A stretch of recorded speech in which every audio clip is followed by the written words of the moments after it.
So karon, let's go to the addition or getting the uncertainty using addition. So if tagaan tayo og ig-ani na given, pangitaon na to ihang measured value og uncertainty. Kung unsay naa sa left, mao na ang measured value. Kung unsay naa sa right, kay mao ang uncertainty. So na-identify na naman nato asa ang measured value ug uncertainty. Of course, ato siyang i-need ibutang. Once again, kung unsay naa sa left, mao ang iyang measured value. Ug unsay naa sa right, kay mao ang iyang uncertainty. Okay, nakuha na nato. The next thing we do is to write the formula. Atong isulat ang formula. So kabalo ta nga ang formula kay given is equals to value 1 plus value 2 plus minus uncertainty 1 plus uncertainty 2. Unsaon man nato pagsulat or unsaon man nato pag-substitute. So kaning duha kay mao atong value. So ato na siya i-add 45 plus 20. Ato ra din i-copy ang plus minus plus parenthesis 0.2 plus 0.1.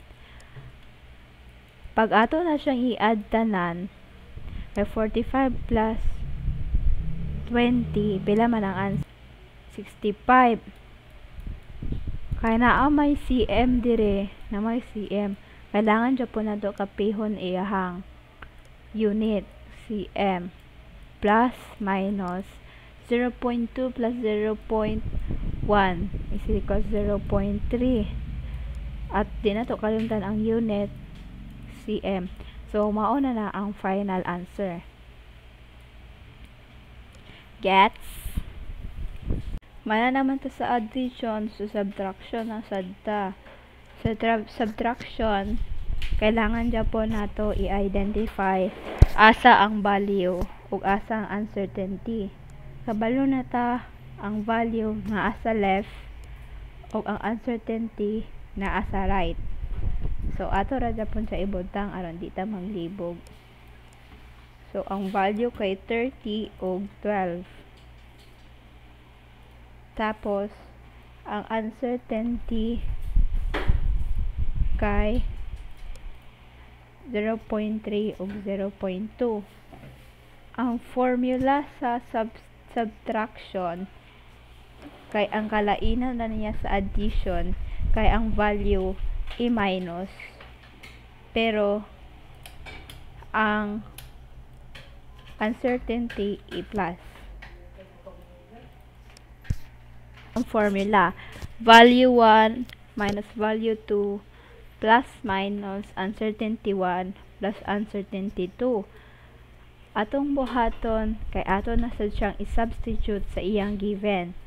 So, value 1 is equals to 30 minus value 2 which is 12 plus minus uncertainty 1 0.3 plus uncertainty 2 nga 0.2. So ato na siya i-calculate. 30 minus 12 is equals to 18. Kailangan nato kapiyon iyang unit nga centimeter. Plus minus 0.3 plus 0.2 is equals to 0.5.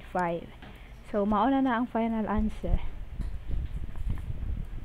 Kailangan lang dyan nato memorize ang formula kaysa yun raman siya pag-substitute.